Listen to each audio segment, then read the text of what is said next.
నమస్కారం బిఎంవీకే న్యూస్ కి స్వాగతం.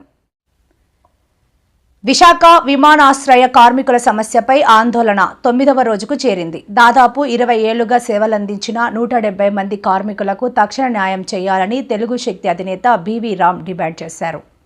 మంగళవారం ఎమ్మెల్యే గంట శ్రీనివాసరావును కలిసి కార్మికుల సమస్యను ఆయన దృష్టికి తీసుకెళ్లారు. 170 కుటుంబాలకు వెంటనే పూర్తి స్థాయి సెటిల్మెంట్ చేయాలని కోరారు. కార్మికుల సమస్యపై ప్రభుత్వం స్పందించకపోతే పోరాటాన్ని మరింత ఉధృతం చేస్తామని నాయకులు హెచ్చరించారు. 48 గంటల్లో ప్రభుత్వం స్పందించాలని గదే బాలాజీ డిమాండ్ చేశారు. ఎమ్మెల్యే గంట శ్రీనివాసరావు కార్మికుల సమస్యను రాష్ట్ర ప్రభుత్వం దృష్టికి తీసుకువెళ్లి న్యాయం జరిగేలా చూస్తానని హామీ ఇచ్చారు. ఏదైతే ఎయిర్పోర్ట్ కార్మికులు ఇవాళ 9వ రోజు వాళ్ళు చేస్తున్న నిరసన దీక్ష తెలుగు శక్తి మొదటి నుంచి అలా అందరం నిల్చున్నాం. మరి ఇందాకే గంటా శ్రీనివాసరావు గారు భీమిలి శాసనసభను కలవటం జరిగింది.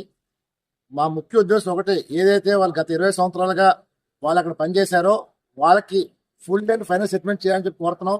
ఈ రోజు చాలా మంది చాలా రకాలుగా మాట్లాడుతున్నారు, తప్పు. ఎందుకంటే వాళ్ళు 170 మంది కుటుంబాలు ఈవేళ మన రోడ్డును పాటిస్తామంటే ఇది నిజంగా కూటమి ప్రభుత్వానికి సిగ్గుచేట మనం చేస్తాం. మరి ఈవేళ చంద్రబాబు నాయుడు గారు ప్రతి ఇంటికి పెద్ద కొడుకుగా ఉంటాయని చెప్పి చంద్రబాబు నాయుడు గారు వాళ్ళు 170 కుటుంబాలు రోడ్డు పడ్డారంటే ఇది ప్రభుత్వానికి షేమ్ కాదని అడుగుతున్నా. మరి వీళ్ళు ఒకటే కోరుతున్నా, ఆ 170 కుటుంబాలకి తక్షణం న్యాయం చేయాలని డిమాండ్ చేస్తున్నాం. ఎందుకంటే ఈవేళ ఇదే కానీ పరిస్థితి అవుతే రేపు ప్రాణాలు పోతే ఇది పూర్తి బాధ్యత ప్రభుత్వం వహిస్తున్నాం. ఎందుకంటే వహించాల్సిన బాధ్యత ఉంది. ఇవాళ చంద్రబాబు నాయుడు గారు ఇక్కడ విశాఖపట్నం ఎయిర్పోర్ట్ మోయటం అనేది దుర్మార్గం. అభివృద్ధి అంటే మూసేయడం అడుగుతున్నాం. వేళ ఇంకా భోగాపురం ఎయిర్పోర్ట్ ఇంకా పూర్తిగా అవ్వకుండా రోడ్డు కంటే లేకుండా ఆ తిరగటం అనేది దుర్మార్గం. మేము ఒకటే కోరుతున్నాం, భోగాపురం ఎయిర్పోర్ట్ ఇంటర్నేషనల్ ఉంచండి, విశాఖ ఎయిర్పోర్ట్ డొమెస్టిక్ కోసం ఉంటున్నాం.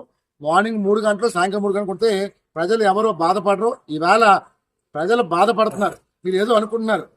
ఈ పరిణామం జీవీఎం సెన్షన్ స్పష్టంగా కనపడుతుంది. దయచేసి ఇప్పటికైనా సరే మనసు మార్చుకొని విశాఖపట్నంలో మార్నింగ్ 3 గంటలు సాయంకాలం 3 గంటలు కొనసాగించి ఒక 6-7 ఫ్లైట్ కొనసాగిస్తే ప్రజలు సంతోషిస్తారు. నిజంగా ప్రజలు ఆనందపడతారు. మీ ప్రభుత్వానికి ఆనందం. ఇది కానీ జరగకపోతే మాత్రం జీవీఎంసీ కింద ప్రజలు బుద్ధి చెప్తారు. డెఫినెట్ గా ఇది దేవుడు చూస్తూ ఊరుకోడు. డెఫినెట్ గా సింహాచలం లక్ష్మీనరసింహ స్వామి శాపం తగలి కూటమి ప్రభుత్వం పాతాళం మనం చేస్తారు. దయచేసి మనసు మార్చుకొని ముందు వెంటనే సెటిల్ చేయమని చెప్పి తెలుగు శక్తి ప్రభుత్వాన్ని డిమాండ్ చేస్తుంది.